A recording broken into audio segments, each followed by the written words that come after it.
I had a good time with main Vaapas Aaunga, but this movie has one problem that keeps getting in its own way: the pacing. Underneath all the detours, songs, comedy, and switching between timelines, there is actually an emotional story here. And when the movie locks into that story, it works. Before I get into it, like and follow if you're into movie reviews, where we actually talk about what worked, what didn't, and whether the movie is worth your time. The movie follows Nirver, a guy living abroad who seems to be drifting through life. He quits jobs, avoids commitment, and doesn't really seem settled anywhere. Then he returns to India because his 95-year-old grandfather Pali has had a stroke. Pali is physically in the present, but mentally he keeps slipping back into 1947 before partition. At first everyone thinks he's just confused. He talks about Sargodha like it's still right down the road. He reaches the Atari border and genuinely doesn't understand why there's a gate between him and home. He talks about college, cricket, old friends, a church, and a woman named Jiya. It sounds like nonsense until Nirver realizes there are real memories buried inside all of it. And that to me is the best idea in the movie. This isn't just about an old man remembering the past. It's about a man who physically left his home almost 80 years ago, but emotionally never left it. He built a family, became successful, lived an entire life, and yet part of him is still standing in Sargodha trying to finish something he never got to finish. The flashbacks with young Pali or Kinu and Jiya are the emotional center of the movie.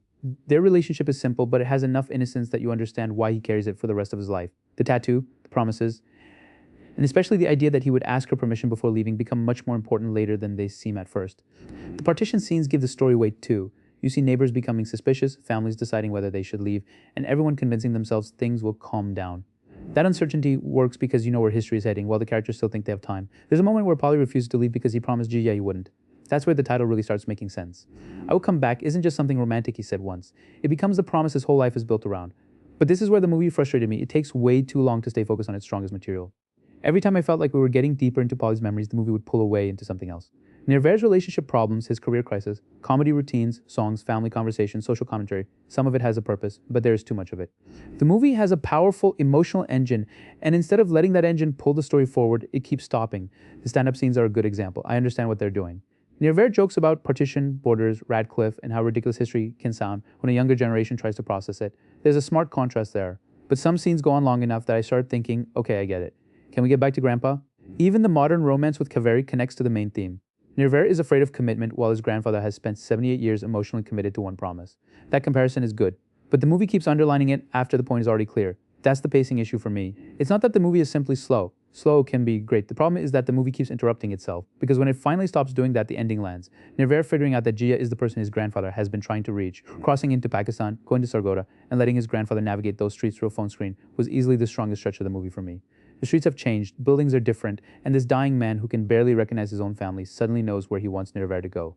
Then Nirver reaches the Ahmedzai house and learns that Jiya waited for Pali too. That got me. She died 10 years earlier, but she spent her life believing Kinu would return because he told her he would. Suddenly, the movie isn't about whether these two people got the happy ending we normally expect. They didn't. History took that away from them. It becomes about whether a promise can survive even when the people making it never get the life they planned. And the final idea is beautiful. Pali couldn't keep his promise the first time. He left without asking her. So before dying, he finally asked if he has permission to go. That's why I can't be too hard on this movie. For all the pacing problems, there are scenes here that stayed with me after it ended. I also like what Nirver learns from his grandfather. He starts the movie running away from jobs, relationships, and home. By understanding why his grandfather could never emotionally leave Sargodha, he starts realizing that maybe he has been keeping himself away from home by choice. My biggest frustration is that a tighter version could have hit much harder, cut some repeated conversations, shorten a few songs and comedy sections, and the central story gets room to breathe without constantly losing momentum. So yeah, main Vaapas Aaunga is a 7 out of 10 for me.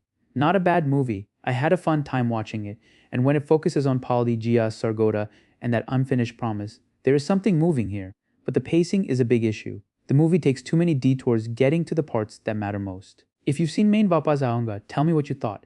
Did the ending work for you, or did the pacing wear you down before the movie got there?